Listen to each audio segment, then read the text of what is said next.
E claramente os erros do bolsonarismo permitiram a volta de uma expressão de poder extemporânea, que é o Lula. O Lula não deveria estar de volta ao poder. E a direita chega como meme, mas sem projeto. Óbvio que o problema foi o Bolsonaro. O Lula só tá aí porque o presidente em 19 foi o Bolsonaro. Político vagabundo populista no Brasil, ele é sempre liderado pela maioria. Portanto, ele não é líder. Ele é oportunista. Essa é a característica de um oportunista. Eu vou rodar o Nordeste e o Norte e eu vou falar para a população do Maranhão que o Maranhão é um estado pessimamente administrado, que seria melhor se ele fosse administrado por um interventor federal do que pela classe política corrupta do Maranhão. Eu vou falar que as pessoas que são maioria, que estão recebendo Bolsa Família e não estão trabalhando, elas são um peso para os outros maranhenses que trabalham e que a gente vai ter que fazer todo mundo trabalhar. Município que tiver com mais de 40% das famílias e das pessoas vivendo no Bolsa Família vão ter frente de trabalho, sim. Nós somos a maior experiência tropical do mundo. Nós somos uma nação capaz de conjugar raças, credos e um tipo de cultura, vamos dizer, único. Nós temos uma matriz que é africana, portuguesa e indígena. Criamos esse caldeirão e temos como oportunidade fazer uma síntese que torne possível a convivência entre os diferentes. Essas pessoas estão se desengajando, porque a causa do bolsonarismo meio que morreu. E é possível trazer essas pessoas pro projeto de vocês? Sim, os jovens virão. Se a gente fizer isso, inclusive, a gente ganha a eleição presidencial e vamos fazer muitos deputados. Porque nós negamos, na nossa lógica interna, esse sistema de relação oportunístico. A gente tenta colocar as pessoas mais capazes em posições de destaque, e essas pessoas capazes, elas têm que ajudar a conduzir o todo, e não, basicamente, ser guiado por pessoas que ficam populares. Essa doença infantil da direita, que é a vontade de ser famoso em rede social, que produz um Luva de Pedreiro e um Cleitinho, que é a versão política do Luva de Pedreiro na política, ou uma Virgínia, que é um Nicolas. A traição é premiada, a baixeza é premiada, a perfídia é premiada. Isso precisa ser combatido. A direita só vai chegar ao poder, exercer poder, se ela superar esse problema. Há uma linha que o senhor acredita que não pode ser cruzada, ou seja, a partir dali, mesmo que eles sejam um aliado nosso, mesmo que ele esteja conosco, não dá mais para defender. Qual é essa linha? Tenho dois exemplos maravilhosos desse ano. Um é o Sandro Filho, na Bahia, e outro é o João Bétega, em Curitiba. Os dois foram muito bem votados, os dois seriam deputados federais eleitos pelo nosso grupo. O João Bétega não gostava de trabalhar. O gabinete se insurgiu contra ele e falou: cara, a gente não elegeu você pra você ser um vagabundo fazedor de vídeo. E nós, junto com o gabinete, expulsamos ele do movimento. Os membros do gabinete também pediram demissão e saíram. Em Salvador, a gente percebeu ele se associando a pessoas estranhas, a gente viu que a mulher dele ficou sócia de um agiota na Câmara de Salvador, nós expulsamos ele semana passada, que é o Sandro Filho. A gente tem um padrão, a linha ética e a linha da competência, ela existe e quando a pessoa cruza, ela é expulsa. Quem faz parte do nosso grupo, ele confia muito que a gente é sério nesses termos. Se o cara cometeu uma falha, que não é uma falha ética, não é uma falha, por exemplo, de intenção, qual é o caso do áudio do Arthur? É um áudio muito ruim. Dito isso, ele não roubou ninguém, ele não cometeu nenhum crime, ele mandou um áudio só. Aí a gente vai defender ele.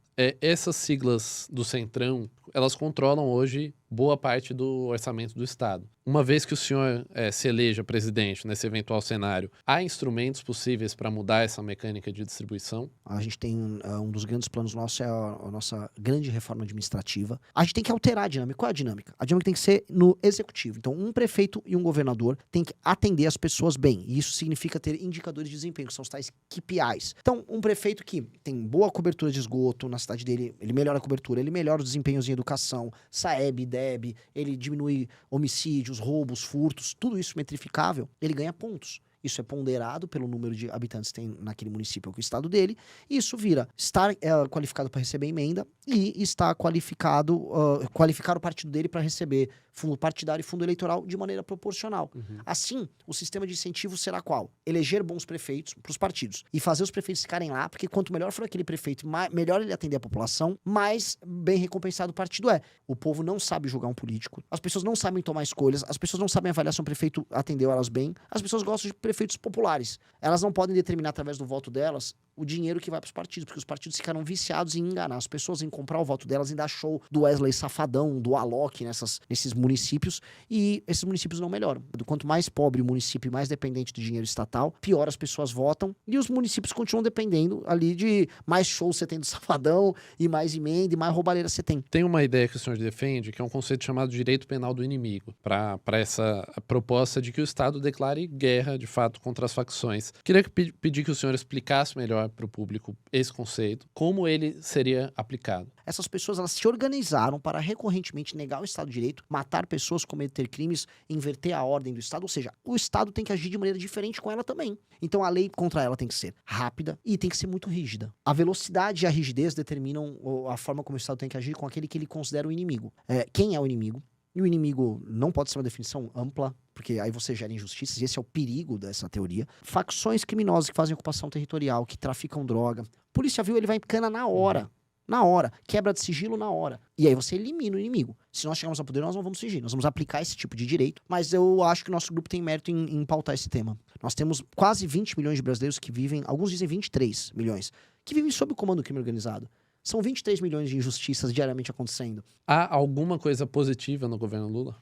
É que ele acaba, né? Ele vai acabar daqui a pouco. A COP ter ido tão mal fez com que a tentativa de sabotagem da exploração de petróleo na margem equatorial e a agricultura brasileira não acontecesse. Então a gente ficou falando dos índios tacando flecha lá, do desfile do Curupira, e as ONGs que, enfim, têm uma postura de sabotagem à soberania brasileira, elas não tiveram tanto sucesso. Então o Lula teve um sucesso involuntário na COP. É um governo que tem que acabar, é um governo que nunca deveria ter existido. Volto a falar, é um governo que surge do erro chamado Bolsonaro, e claramente os erros do bolsonarismo permitiram a volta de uma expressão de poder extemporânea, que é o Lula. O Lula não deveria estar de volta ao poder. E a direita chega como meme, mas sem projeto. Óbvio que o problema foi o Bolsonaro. O Lula só tá aí porque o presidente em 19 foi o Bolsonaro.